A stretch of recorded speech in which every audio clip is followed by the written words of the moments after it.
Good morning, everybody, and thank you for tuning in today. If you don't already know me, my name is Kathleen Campbell, and I am the mother of a sixth grader who attends the Rutherford, New Jersey public school system. If you know anything about me, or if you watched the first two videos that are on this channel, I was specifically pleading and speaking about my opposition to social emotional learning in the curriculum. However, I think I might take the direction of this platform to other avenues as well. So if you see me rename it, you will understand why. But last night I attended the Bergen County Republican Women's Club, and I listened to a panel of 5 really empowering individuals. I'm going to tell you their names. Josh Akins, Ari Donio, Pamela Masick, Mike Osso, and Martin Welsmiller. If I butchered your name, I apologize. Not my intention at all. So they spoke about taking back our school boards. We as parents, and this is something that Martin Welsmiller touched upon, we as parents are the reason that we have lost control of our districts. And this is why there are changes being implemented that we probably don't agree with right now. They're very progressive changes. And because we took things at face value and just assumed that our districts were doing the right thing, we sat back and let them have all the control and all the power. With our children being remote last year, our eyes opened up a little bit and we began to see what was happening in our school systems. It was all right there on camera.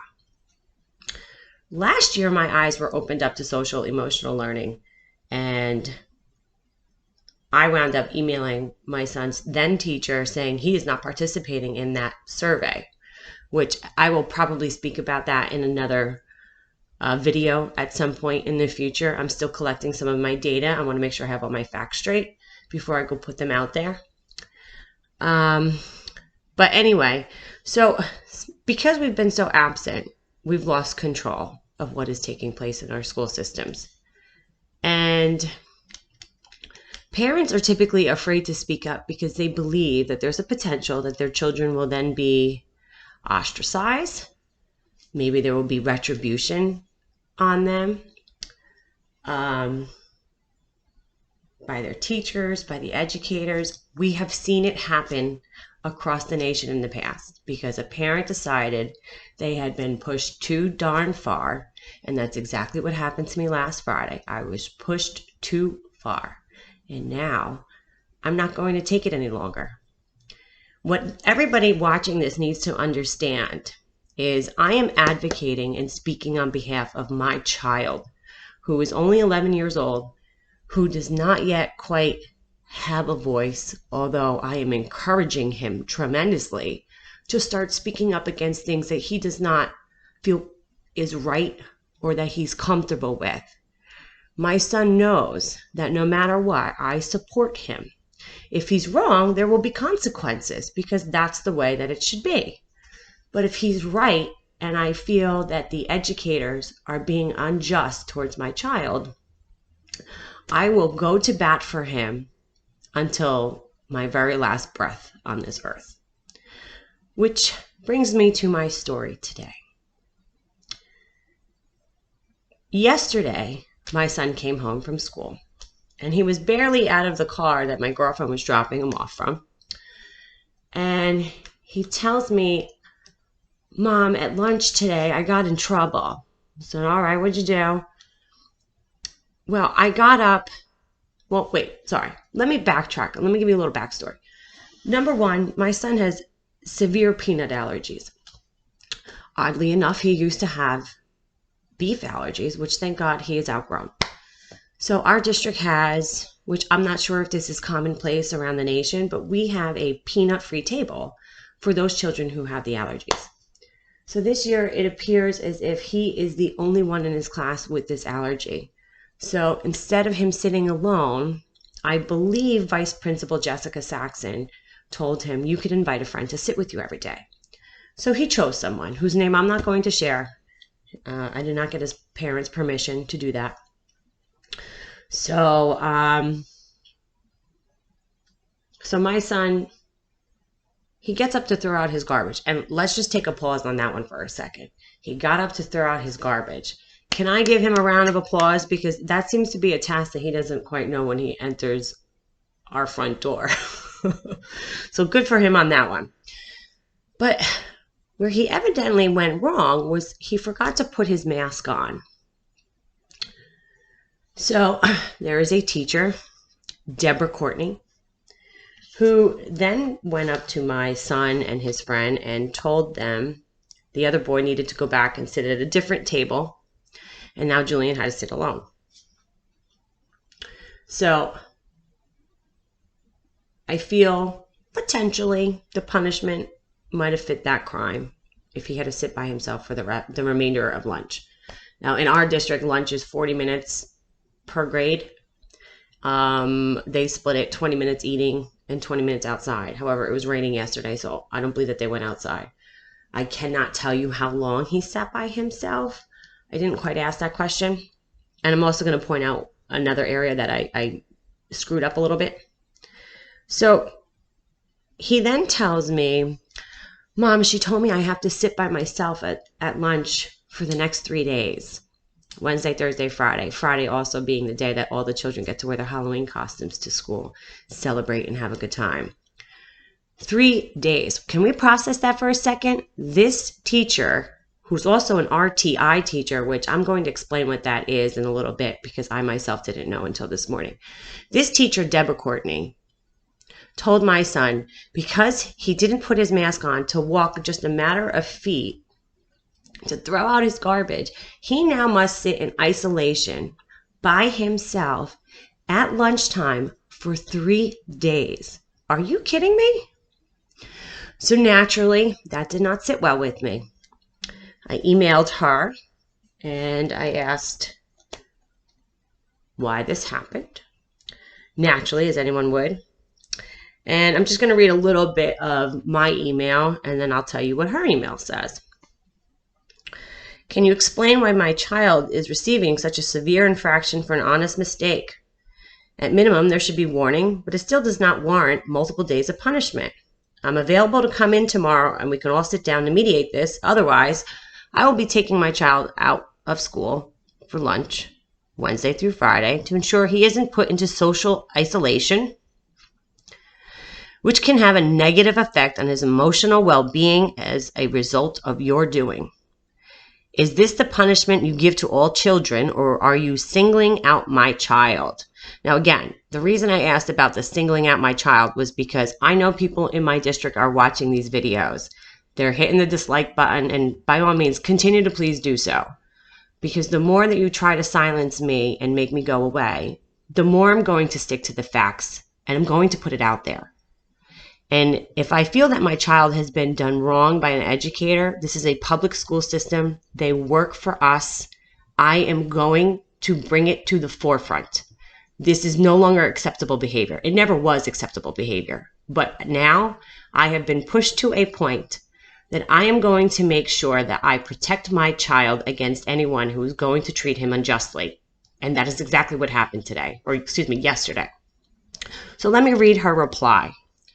Thank you for reaching out to me. This was not Julian's first time being warned about his mask. This is a daily and ongoing situation. Let me just stop there for a minute. Is it a daily and ongoing situation for my child, or is it daily and ongoing for all the children? And I asked that because of her next sentence. There are almost 100 students in the multipurpose room eating lunch at a time, and rules need to be followed by everyone. His friend will be allowed to eat lunch with him starting next Monday. So I went back to that and I asked her, when did the other warnings take place and where are the rules citing the penalties? Rules citing the penalties regarding the mask infractions. And If you've watched my other videos, you've heard me condemn some of those in power positions here in our district for not doing what I feel is the right thing. And in this instance, Principal Joan Carrion did the right thing. So, as much as I'm going to say I'm going to point out the bad, when they do great things, I will also point that out too, because I don't want to just rip apart everybody and make it seem like this is an awful district, the teachers are terrible and so on. They're not. They're not all bad teachers. You have a few bad apples in every career across the world. So just because this teacher, Deborah Courtney, behaved in a manner that I feel is completely inappropriate for my child or any child, doesn't mean that everyone in our district is awful. And I just want to be very clear about that. So again, Principal Joan Carrion, thank you for going to speak with Deborah Courtney today regarding this excessive punishment. I do appreciate that.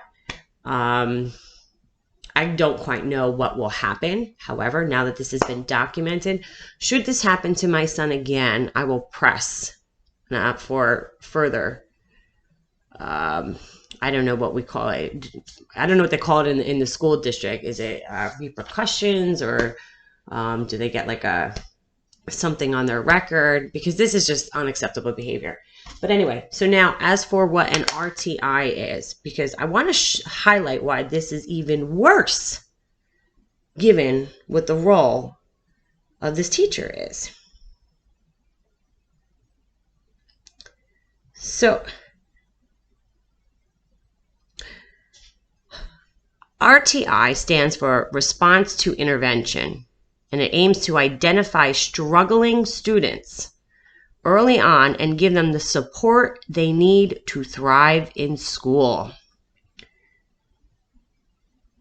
So if she did this punishment to my child, what kind of treatment does she give to the children who are struggling that she is supposed to be leading? Teachers can provide targeted teaching called interventions to help struggling students catch up.